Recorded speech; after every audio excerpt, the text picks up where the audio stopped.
Hello friends, പുതിയൊരു വീഡിയോയിലേക്ക് എല്ലാവർക്കും സ്വാഗതം. നമ്മുടെ നെറ്റിയുടെ രണ്ട് സൈഡിലുള്ള മുടിയുണ്ടല്ലോ, അത് നിരച്ച് പോയി കഴിഞ്ഞാൽ നമുക്ക് 10 വയസ്സ് പ്രായം കൂടുതൽ തോന്നിക്കിട്ടാം. ആ നേരെ മാറ്റി കഴിഞ്ഞാലോ 10 വയസ്സ് പ്രായം കുറവ് തോന്നിക്കും. അപ്പോൾ അതെങ്ങനെ ഉണ്ടാക്കാൻ നോക്കാം. അപ്പോൾ ഡൈ ഉണ്ടാക്കാനായിട്ട് നമ്മൾ വേണ്ടത് കണ്ടോ, ഇത് ബദാം അങ്ങനെ ചുട്ടിട്ടെടുക്കാം. ഞാനിതിപ്പോൾ മിക്സിയുടെ ജാറിലിട്ട് പൊടിക്കുകയാണ് ചെയ്യുന്നത്. നമ്മുടെ എത്ര ആവശ്യമുണ്ടോ അത്രയും തന്നെ എടുക്കാം കേട്ടോ. ഇത് നമ്മൾ നല്ലോണം ഫ്രൈ ചെയ്തെടുക്കണം, വറുത്തെടുക്കാം. പെട്ടെന്ന് കറക്കണേ കെമിക്കലാണ് തേക്കണം കേട്ടോ.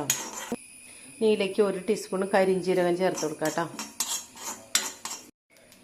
കരിഞ്ജീരകം ചേർത്തിട്ട് പൊട്ടി വരണം. പൊട്ടി കരിയണ്ട ആവശ്യമില്ല, അങ്ങനെ മതിട്ടാ. നമ്മളിതേ രാവിലെ എണീക്കുമ്പോൾ തന്നെ പല്ലൊക്കെ തേച്ച് കഴിയുമ്പോൾ കഴിയുമല്ലോ, അപ്പോഴേ പുരട്ടി വെച്ചോട്ടാ. അങ്ങനെ കുളിക്കുമ്പോൾ നമുക്ക് സ്ഥിരമായിട്ട് തേക്കണം. അറിയാത്തൊരു ചെയ്ത് നോക്കാം. വീഡിയോ കണ്ട് ഇഷ്ടമായ ലൈക്ക് ചെയ്യാനും കമൻറ്റ് ചെയ്യാനും സബ്സ്ക്രൈബ് ചെയ്യാനും മറക്കരുത്. ഇപ്പം എല്ലാവരും കെമിക്കൽ ഒഴിവാക്കിയിട്ടുണ്ട് കുറേ ആൾക്കാർ. ഇപ്പം എല്ലാവർക്കും ഇപ്പോൾ നാച്ചുറലായിട്ട് ഡൈ ആണ് ഇഷ്ടം. ഇത് കൂടെ ആയിട്ടുണ്ട് കേട്ടോ. കണ്ടോ, ഇത് ചട്ടി ഉണ്ടല്ലോ, ഇത് നല്ല ചട്ടിയായി. കാരണം ഇതിലാണ് ഞാൻ മീൻ വറുക്കണതും ഭൂരി ഉണ്ടാക്കണതും എല്ലാം ഇതിലാട്ടാ.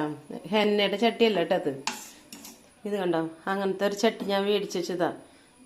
കണ്ടോ, ഇതിലെപ്പോഴും തുരുമ്പ് വരും കേട്ടോ. അപ്പം ഞാൻ എണ്ണ അങ്ങനെ ഒഴിച്ച് വെച്ചേക്കാം. കണ്ടോ, ചൂടാറട്ടെ, അടുത്ത് കാണിക്കട്ടോ.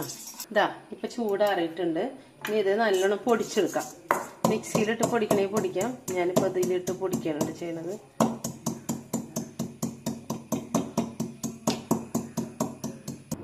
ഇനി ഇതിലേക്ക് ലേശം കുറച്ച് ആവണക്കെണ്ണ ചേർത്ത് കൊടുക്കാം കേട്ടോ.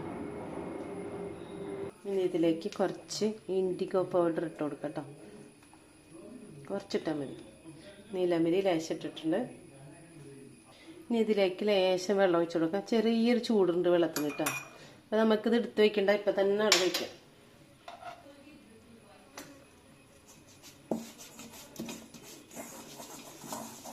ദിവസം രാവിലെ തന്നെ അവിടെ തേച്ച് കൊടുക്കാം. എവിടെയാണ് നരച്ചതുണ്ടെങ്കിൽ ആ ഭാഗത്ത് തേച്ച് കൊടുക്കാം. ആവണക്കുണ്ടെങ്കിൽ ഇങ്ങനെ ബദാം ഓയിൽ ഒഴിച്ചാൽ മതിട്ടോ. ഉണ്ടെങ്കിൽ അത് ഒഴിച്ച് കൊടുക്കാം, അല്ലെങ്കിൽ ഇത് ഒഴിച്ച് കൊടുക്കാം.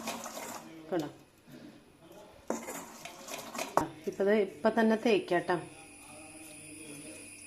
നേരെ എവിടെയാണെന്ന് വെച്ചാൽ അവിടെ തേച്ച് കൊടുക്കാം. ഇത് വെള്ളം ഇത്തിരി കുറഞ്ഞു കഴിഞ്ഞാൽ പെട്ടെന്ന് ലേശം കൂടി വെള്ളം ഒഴിക്കണം. ചെറിയ ചൂടുവെള്ളം, വല്ലാണ്ട് ചൂടുവെള്ളമല്ല കേട്ടോ, ചെറുത്. കണ്ട നല്ല കറുത്തിട്ടുണ്ട് കേട്ടോ. ഇരുമ്പ് ചിഞ്ചിട്ടിൽ ഉണ്ടാക്കുന്നത് തന്നെയാണ് എപ്പോഴും നല്ലത്. നമുക്ക് തേക്കാം കേട്ടോ.